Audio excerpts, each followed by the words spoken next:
Okay, this one's definitely working, and now I have to talk quietly, which is difficult. Anyway, welcome to 1 Million Cups this morning. We're glad all of you could come and join us. Are any of you 1 Million Cups newbies? Anybody? You are? Awesome. Well, for those of you that do not know, 1 Million Cups is a weekly entrepreneurial educational event sponsored by the Kauffman Foundation nationally. The idea is that if we get together and share 1 million cups of coffee together, hence the name, then we will grow our entrepreneurial ecosystems and benefit everyone in the community as a whole. In addition to the Kauffman Foundation, we need to give a thank you to our local sponsors, the Little Rock Regional Chamber of Commerce. They were instrumental in helping bring the program to the area and have been very supportive from the beginning. And then the Venture Center for the past 2 years has provided coffee and space for the last year since they moved in here for 1 Million Cups. And then also Janny King. Janny King is a local cleaning service that makes sure that every Tuesday night they clean the space so that it's shiny and excellent for Million Cups on Wednesday morning. So let's give all of them a quick little clap. Great. So this morning we have a really special treat. We have Christian Roop, and he is a recent college grad who has come up with an amazing way to disrupt the savings world for millennials. So I'm going to let him talk to you about that in just a second. But before I hand him the mic, I have to brag on him just a little bit, because even though he might be young, he just received a $50,000 equity investment in his company, which is very exciting, right, Christian? It is, yeah. See me. Awesome.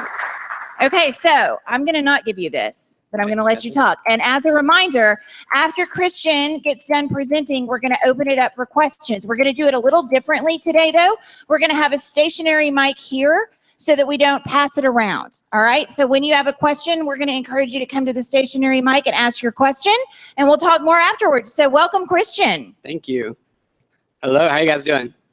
Well, first off, I'm actually not a college grad. I'm 21, but I still have 6 classes to take, so hopefully I'll be a college grad. We'll see if we get there. My 2 co-founders did just graduate, though, so you know we're all together have 2 degrees, so that's good. So yeah, my name is Christian Roop, and along with my team, we at Monotto are excited to automate savings and investing. So before I really get into the specifics, I wanted to give a little bit more about where we came from, where the idea came from, how we met. When I got into college, I had my investment account set up. I had a budget I followed, but I found out that pretty much all of my friends didn't have that set up. So I would hear them complaining about how they didn't know how they were going to pay their bills that month, which kind of blew me away. So I would always tell them, why don't you just set up a little budget, just take a little bit of savings and investments out each month, and then whenever you get in this situation, you'll have a safety net to fall back on. But of course, they always had some type of excuse, whether it was, I don't know how to invest. I have no idea how to do that. I don't have enough money to save and invest, or they just said, I know I won't keep up with that, so I'm not even going to try. So I began to think of ways that we could fix that problem. So I decided to apply for an entrepreneurship class at the College of Charleston, where I attended, where I met my 2 co-founders, Jared and Hank, both of which also were really passionate about personal finance, and they had skills in areas that I did not. Jared in legal and in business development, and Hank in just developing a platform. We also met our mentor, Manoj, who has been way more than just a mentor. He has been crucial to our business. So we began to work on what the problem was and how we could solve that problem. So with that question happening, what is the problem? In 2016, there will be an estimated 20,490,000 college students. Now, these students typically find it hard to get their finances in check during college, and this becomes even more of a problem once they graduate. We know that because the millennial saving rate is -2%. That means that millennials spend more than they make every single year. That's a problem, by the way. So the other thing is that we know that the average student loan borrower has $35,000 in student loans. Now, millennials can create a budget, and there are countless number of personal finance apps out there. So why is this still a problem? It's not because we don't want to get our finances in check. It's because we don't know where to start. And the solutions available today require a great time commitment and sacrifice in order to see any actual improvement. So what is the way out? Monotto was an automated personal finance platform designed with these problems in mind. Our users are able to connect their bank accounts, allowing us to learn about their income and expenses, learn about their transactional history to create personal saving and investing goals, and then build to those goals with automated small deposits that won't adversely affect their spending habits. Our platform also has predictive analytics that allow it to grow with our users as their lives progress, meaning that their current lifestyle matches their goal. So what is our total addressable market? We believe that our platform is best for millennials. And now in order to refine that even further, we decided that if we were going to market to someone, we were going to have to refine it to a smaller number, which we decided to make college students. And then we decided that in order to reach the most people possible with the least resources, we would target the 300 largest colleges in the nation.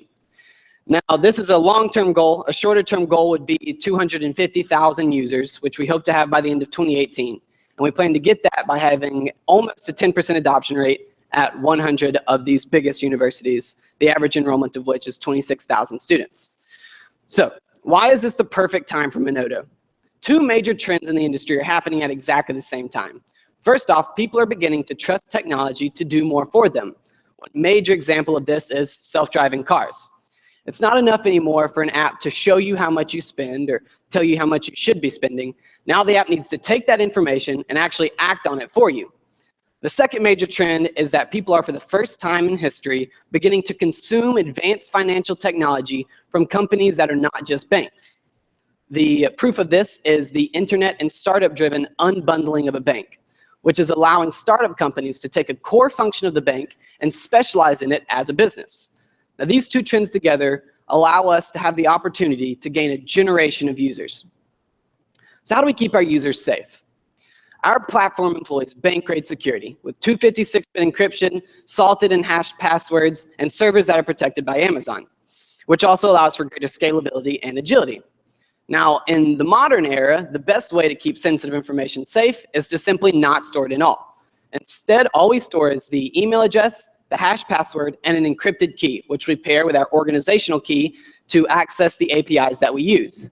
Alone, none of this information is vulnerable, and our APIs even have it insured. So how do we make money? We charge our customers $1.99 per month after a 30-day free trial. We're also working on our B2B platform, which we will sell to personal advisors, financial advisors. And the cost to them would be $1 per user per month, plus a flat fee of $250 to $500, which would allow them to have access to a management dashboard. Additionally, we're working with affiliate programs like Betterment that pay us for every user that signs up for their platform through us. Now, down the road, we plan on implementing the core function of these affiliate programs into our platform, which would allow our users to open up and manage investment accounts, refinance and pay off loans, and get and improve their credit score all within their Monotto dashboard. So how do we get people to sign up? My background is in digital marketing. So I'm Google AdWords certified and make all of our advertising decisions using what we call growth hacking strategies. For social media, what we do different is we tailor our business personality to each platform. So instead of creating one all-inclusive social media plan, we have a plan for each one of those social media sites using the strategies from the most successful users of that site. Side note, last night we actually reached 5,000 followers on Instagram, which was pretty exciting for us. But moving on, the main way that we market to our customers is getting face-to-face in a guerrilla marketing campaign. So we do this by going to new student orientations, accepted student weekends, and pretty much any college event where a lot of college students will be gathered, which we staff with our Monotto student ambassadors. So the reason that we do this is, first off, we get to get face-to-face with a potential customer the second that they come into our target market. And the main reason that we do this is because we also get to get face-to-face with their parents, who many times are the ones that actually push them to sign up. So looking at our pro forma, you'll see that we expect to see a loss in 2016, 2017 until we are able to support ourselves and see a profit in 2018. Now, in order to reach these goals, we will need to see rapid growth and have additional funding in order to keep our business operational. That funding will be used to finish out our B2B platform and inject money into our marketing campaign, allowing us to distribute at more colleges and incentivize our users to refer their friends. With these extra users, we'll also see additional operational expenses and servers and APIs, which the funding will also cover. So that being said, we are raising money. If you are interested or you know of anyone that is interested, please talk to me. Let me know. I'd love to talk a little bit more about it and explain the width, the depth of what this platform can do. So it's time that we had a platform that fits the needs of today's consumer. And that platform is Monotto. Thank you guys for coming out. Let me know any questions you have.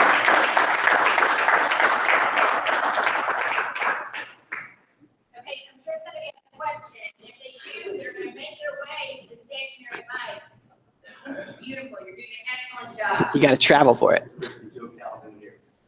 1.62 million in expenses next year. That blows me away. You got over 1.5 million in revenues projected. You're still in the red. That's right. Let's talk about expenses. Yeah, so a lot of it is the marketing. So we plan on really pushing it next year, getting to almost 100 schools, which a lot of schools are different. Some schools have, just a flat fee. Once you pay the fee, you're in the school and you can do, you can table at their sessions and that thing. Such as Clemson. Clemson's just $2,500 flat. You're there all summer, which is one of the schools we're actually going to be at this summer. So a lot of that is really pushing a hard marketing campaign. And we'll also be doing like ambassadors. They'll be getting paid per user that they get to sign up. So the marketing is main, and we'll also be really expanding our development team to make our platform wider, because we have a lot of things that we plan on adding that we think will also increase revenue. So. Hi, James Hendren. Tell us a little bit about what features that you have that's going to encourage the student to make payments on these loans versus just, I've got a checkbook and I'll make a payment every month. Yeah, so that'll be V2 as we call it. We're going to be adding a loan feature, which we will either partner with someone who already does loans so that they can help refinance loans. So we already have a couple partners that they determine the loan rate based on what your major is, which is something that's pretty cool, because if I'm an accounting major and I know that I'm going to have a job right after school, it might be a little bit more safe for a company to give me a better rate rather than someone who has a major that doesn't have as much possibility to get a loan. And then we'll also have algorithms. The algorithms that we already have will include the loan payments. So now whenever I take money out of my account to go towards saving and investing, I'll also be calculating, might it be a smarter idea to put money towards my loans rather than my investments this month, just to save me money in the long run. So. Hey, Christian, it seems like you're obtaining a client at an early phase of his financial career. Could you possibly speak to the opportunities for cross-selling other products as that consumer continues to mature throughout the process after graduation, home ownership, marriage, things like that? Yeah, absolutely. So that's definitely something that we're already kind of looking into. There are companies that we've spoken with that won't be extremely beneficial for someone in college, but maybe right when they graduate, it'd be good for them. So we're already putting stuff in the pipeline so that as our student grows, like we said, we want our platform to grow with our users as their lives progress. So whether they're a college student or someone that has a full-time job in their 30s, we'd like to be able to add to our platform to where we're beneficial to everyone. So we're already putting stuff in place to where, now we have college students. We're hoping to get the first couple years after college. We'll continue to add on to that. Awesome.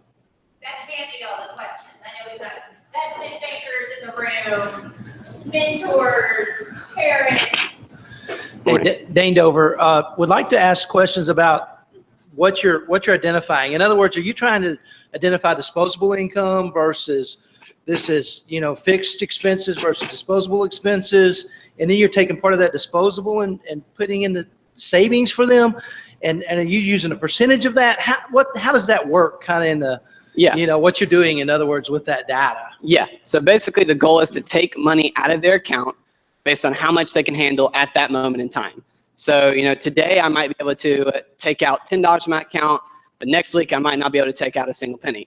So it's something where we do exactly what you're saying. We have the fixed expenses that can't really be changed, and then we have the disposable expenses, which are things like going out to the bar, just regular stuff that changes throughout the month. So we found that college students, when making financial decisions, look at their account. They say, oh, I've got $50 in my account. That means, shoot, I can spend $30 at the bar. There's a hot girl beside me, no problem. But then if they look and they say, oh, I've got $30 in my account, maybe I should only spend $10 tonight, maybe next time. So it's something where it's not changing the way that they make their decisions, but it might change the actual decisions that they make.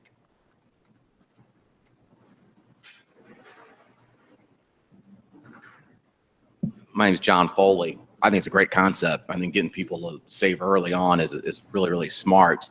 But you're talking about a mentality. Obviously, your financial background gives you a mentality. Your parents raised you the right way. A lot of kids don't think you're the way you think, and you know that.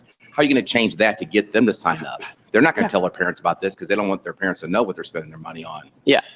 Yeah, no, so first off, their parents don't have access to this, so it's not like they'll have to worry about that. But in order to convince people to sign up, we found that students do want to be financially stable. It's something where they know at one point in their life it's going to be a huge deal. But right now, what they're trying to do is just make it through college. So whenever they see something that says, I don't have to do any work, and I'm able to build a savings and investment account so that down the line, I know that I'll be better off, that's something that's very attractive to people because there's very little work, but they see a big benefit at the end. So it's something where we've already seen people. The very first person that I talked to, she's the poster child of college. Not gonna take any time to create a budget, nothing like that. But right whenever she heard about, oh, you mean I just sign up and it takes the money out? Not a problem at all. Absolutely, that's exactly what I need. So it's something where we're going towards the people that don't want to take the time to do anything, and the people like me who have already spent half their life doing stuff like that also find it very attractive. Hey, this is Corey Wilkins. Really bad with my budget in college, so I totally get it. How is the universities acceptable to a financial startup coming in to, pitch to students? So what's the reception been trying to get in and get those ambassadors? Because I know, back in the 90s and early thousands, they kicked all the credit card companies off campuses and such. And not to say that you are that, yeah, no, but right. you're a private institution coming into a government school or things like that. So yeah. So every school is extremely different. Like I said, Clemson, they have the rules where you can't be a credit card company, stuff like that. So right now we're doing everything officially how we're supposed to do it. But there are some schools that have been a little bit, harder to get into. And so there are ways to also get around those rules while also following the rules. So every school that we've talked to, we found a way to get into. So some schools, they don't allow businesses on their campus, but they allow businesses that have a student at the organization or at the school that works with it. So I'm not going to say the school, but there was a school that didn't allow outside businesses in at all, but they allowed student organizations, which can include companies run by students. So what we do is we find some of our users that go to that school. Now they work for us. They're ambassadors for us, and so they sign up for the school organization stuff, and they're in the school pitching the company just like it's theirs. So there's lots of things, but we find a way to get in there. I do love your idea. You're talking about not telling the parent and allowing the parents to look at this. And I can understand that, but a lot of the kids you're going to be talking to, the only source of income they have is their parents. Right. So you're asking me as a parent to send money to my daughter who's in school, who's going to try and take a percentage of that and give it to you to save for her. Mm-hmm. And I got to feed her more money because she's out of money. Right. Yeah, we're not keeping them out of the account. It's just like a normal account. So it's not like there's. Let me add one more question. Follow up. Yeah. Is that money sitting in your bank account, or is it sitting in their checking account somewhere in the bank that they control? Currently, and that's one thing that we really push is that we don't touch any money. We move the money, but it's your investment account, your savings account, your checking account, which is something that's very different from a lot of companies. One of our main competition is Digit, and so Digit, they take the money out of the checking, put it into their savings account. And then now they're investing all that money and they're getting the revenue. So it's something where can you trust them to take out the right amount of money? Because the more money they take out, the more revenue they get. So it's something where everything that holds money is yours. So if you don't have an investment account, we're not opening an investment account for you, but we're partnering with people like Betterment, who we say, all right, this is a great company for you to use. You can work with Betterment, connect it to our platform, and we'll keep doing the same stuff. Down the line, we would like to, like I said, partner with these people to where we can have the ability for them to open up an account with us, but it won't be something that they have to do. They can still connect their own accounts. Paul Gower here. I just wanted to ask your explanation of the cost. Mm-hmm. So as a user, why would I want to pay you $2 other than obviously the habit's nice, right? Like if I'm disciplined enough to do it myself, then I wouldn't need to pay for your service. But what's the value you bring to the consumer that justifies $2 a month? Because if I'm getting more than $2 a month on the investment side, like I'm all in, right? Like, but I don't know that I could make $2 a month on a. And does that make sense? Like from a savings account. So one side of it is, why are we charging? Because there's expenses per user. Why will they see a benefit from that amount of money that's being taken out? So yes, there is a benefit from the investments. There will be a benefit from loans, being able to see how much money is taken out from how much money you're adding to your loan payment, so that you're saving money down the line. And all of that will be put into a report that they will be sent each month. So they'll see exactly how much money that, first off, how much they saved, which is something that we can't actually perceive a specific value because they're not gaining extra on that. But there's a value in having a savings account. But then additionally, how much you have invested, how much loans you paid off, which we'll be able to show you exactly. All right, this is how much interest you've gained. This is how much interest you're not paying because of the loans, which will highly outweigh the amount of the $1.99. Okay, one more question. I loved college so much, and I was always incentivized to do something. Spring break, you always had to have a budget for those things. Are you going to have, I don't know, maybe you already have incentive programs to say, hey, spring break is X, it's going to cost X. Is there some of those types of pitches you're going to have to them? Kind of giving, educating, like, okay, the benefit is here. You're not going to be broke by the time that comes around. Do you have anything like that? Or? Yeah. So there are a lot of apps, and pretty much personal finance apps. I think that is what you have to do in order to save someone money. You just show them how much money they need to save, or how much you can spend. Level Money, that's the entire thing around it, is we're going to show you how much you're allowed to spend in food. People don't do that. I'm not going to listen to an app to tell me how much I can spend. However, we do believe that there is a large benefit from people who are seeing how they've been saving, how they've been investing. It's something that they have a positive thought about it now, because now they're saying, oh, wow, I have $500 in my savings account. Maybe I should, care a little bit more about money, and I'll have 1,000. So it's something where we do plan on having additional savings goals. So we created, right now, our savings goal is more of a safety net type thing. But we do plan on having savings goals for things like, vacations, whatever it is. That'll be a little bit more down the line.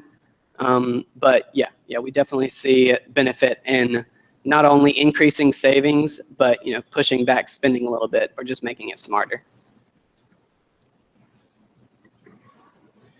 Have you guys, Dane Dover again, have you guys explored doing any kind of roundup deal like some of the banks do, where, and you specifically target expenses, whereas if I spend money at this bar, round up that 38 cents and put it in my investment account or savings account? If y'all explored any of those kinds that's basically gamifying the amount that comes out. So initially, what we thought would be really beneficial is creating the algorithm that determines how much can be taken out. But that'll actually be done probably by the end of the summer, is rounding up. There will be people who say, I don't want you to tell me how much I need to take out. I want to take out $10 every week. And so they'll have the ability to do that. They'll have the ability to do it every time they get a paycheck. They can take out a percentage of that paycheck, or a certain amount. So there'll be other ways to determine how much can come out if you want to have the, if you want to take the reins, so to say. Any other questions? Okay, well, every Million Cups ends kind of the same way, with one question, and that is, now I'm going to be quiet so I'm close to the mic. That question is, what can we as a community here in Little Rock, what's the one thing that we can do to help your business? Yeah, go on the journey with us, I guess, is one way to say it. We have social media on every platform: Facebook, Twitter, Instagram, Google+, LinkedIn. So, follow us. We'll be really showing where we're going along the way. Obviously, not everybody can invest, so it's not like we're expecting everybody to be able to put money and grow with our company. But if you know of anyone who has struggled with money, just let them know about our platform. We want to help as many people as we can. So, sell our platform for us, I guess, is why. Cool. Yeah. All right. Excellent. And are you looking for any student ambassadors in Arkansas? Yes, absolutely. We're actually we're meeting with Euler a lot, and the Clinton School for Public Service. We're actually working on something special with them. So, but yeah, definitely at UALR or University of Arkansas, any other schools. Awesome. Well, thank you so much, Christian. Yeah, no Great problem. job. Thank you, guys. Appreciate it. Excellent. Excellent. So next week we have Blueco, which is a company that is really doing some cool things with Beacon point of sale. They have this amazing platform that's really going to revolutionize the way that we all pay for things. And that means that since we've only got one company scheduled for next week, we've got room for one more. So if any of you guys have ideas of who might be interested in pitching, we'd love to talk to you about that. Keep your eye on the Venture Center site, the Meetup site, and of course the Million Cup site for updates. And that's all we have for now. I encourage you to stick around, drink my coffee, please, because Lord knows I can't finish 6 spots of it. And we'll see you guys next week.